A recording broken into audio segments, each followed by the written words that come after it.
അപകടങ്ങളുടെ ചിത്രങ്ങൾ സമാനമാണ്. ഇത്തവണ ജീവൻ നഷ്ടമായത് അഞ്ചുതെങ്ങ് സ്വദേശി വിക്ടറിന്. പുലർച്ചെ 1:30-ക്കാണ് വിക്ടർ സഞ്ചരിച്ച വള്ളം ശക്തമായ തിരയിൽപ്പെട്ട് മറിഞ്ഞത്. വള്ളത്തിലുണ്ടായിരുന്ന 3 പേർ നീന്തി രക്ഷപ്പെട്ടു.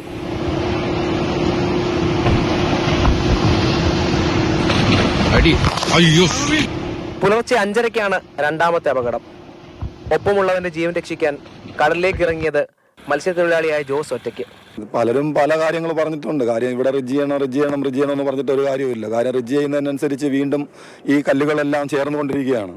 അതിനനുസരിച്ച് മണ്ണും കയറിക്കൊണ്ടിരിക്കുന്നു. മണ്ണ് എന്തായാലും പോകത്തില്ല. ഇത് വേണ്ട ശാശ്വത പരിഹാരം നല്ല രീതിക്ക് കണ്ടാൽ മാത്രമേ ഇതിനൊരു ഇതാവുള്ളൂ.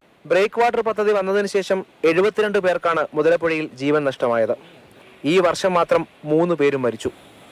ഭാഗ്യം തുണച്ചതുകൊണ്ട് മാത്രം ജീവിതത്തിലേക്ക് നീന്തി കയറിയവരുടെ കണക്ക് ഇതിലും വലുതാണ്. ഈ പാറക്കെട്ടുകളിൽ തട്ടി തകർന്നു കിടക്കുന്ന ഓരോ വള്ളങ്ങളും ഓർമ്മപ്പെടുത്തലുകളാണ്. അപകടങ്ങൾ ആവർത്തിക്കുകയാണ്. പരിഹാരമെന്ന വാക്കിൽ ആശ്വാസം പോലും കാണാൻ കഴിയാതെ ഒരു കൂട്ടം ജനങ്ങൾ ഇവിടെ താമസിക്കുകയാണ്. ബിജു BS-നൊപ്പം രാഹുൽ ജി നാഥ്, മാതൃഭൂമി ന്യൂസ്, തിരുവനന്തപുരം.